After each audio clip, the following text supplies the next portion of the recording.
मराठीचा अभिमान ठीक, पण द्वेष नको. महाराष्ट्रात मराठी भाषा आणि बाहेरून येणाऱ्यांवरून वाढणाऱ्या वादाच्या पार्श्वभूमीवर राज्यपाल CP राधाकृष्णन यांनी शांततेचं आवाहन केलं आहे. ते म्हणाले, भाषेचा अभिमान असावा, पण भाषिक द्वेष पसरवणं हे राज्याच्या हिताचं नाही.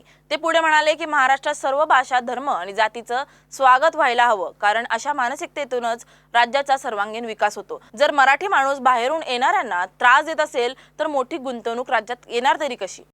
फडणवीस सरकारच्या पंढरपूर कॉरिडॉरला स्थानिकांचा तीव्र विरोध. पंढरपूर कॉरिडॉर प्रकल्पावरून मुख्यमंत्री देवेंद्र फडणवीस यांच्या नेतृत्वाखालील सरकारवर स्थानिकांचा रोष फुटला आहे. हे कॉरिडॉर नाही, बॅरियर आहे, अशा आशयाचे पोस्टर लावून नागरिकांनी अनोखी आंदोलन मोहीम सुरू केली आहे. स्थानिकांचं म्हणणं आहे की या प्रकल्पामुळे सांस्कृतिक आणि धार्मिक वारसा नष्ट होणार आणि पंढरपूरचं मूळ रूपच हरवेल. राजकीय तापमान वाढत असून पंढरपूरचा रस्ता आता राजकीय रणांगण बनण्याची शक्यता आहे.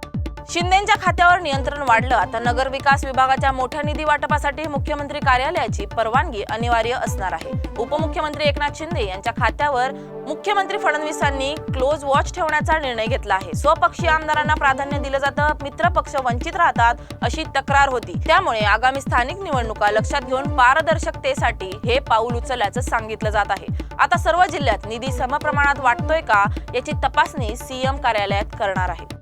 BMCने सुरू केली बाप्पाच्या आगमनाची तयारी. मुंबई महानगरपालिकेनं गणेशोत्सवासाठी तयारी सुरू केली असून मंडळांसाठी ऑनलाईन परवानगी प्रणाली सुरू करण्यात आली आहे.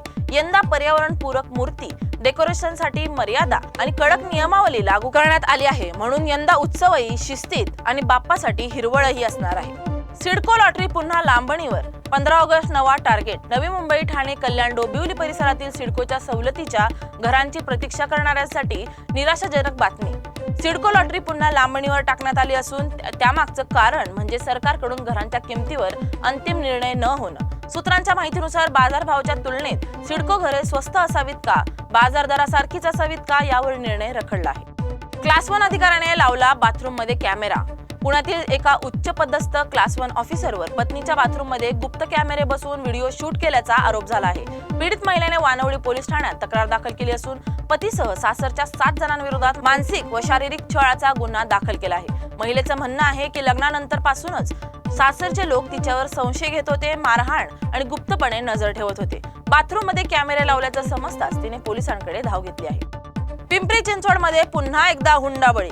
बोराडेवाडी परिसरात 26 वर्षीय किरण दामोदर हिने 5 लाख रुपये व दुचाकीच्या मागणीला कंटाळून गळफास घेऊन जीवन संपवलं. तिच्यावर सतत मानसिक व शारीरिक छळ होत होता.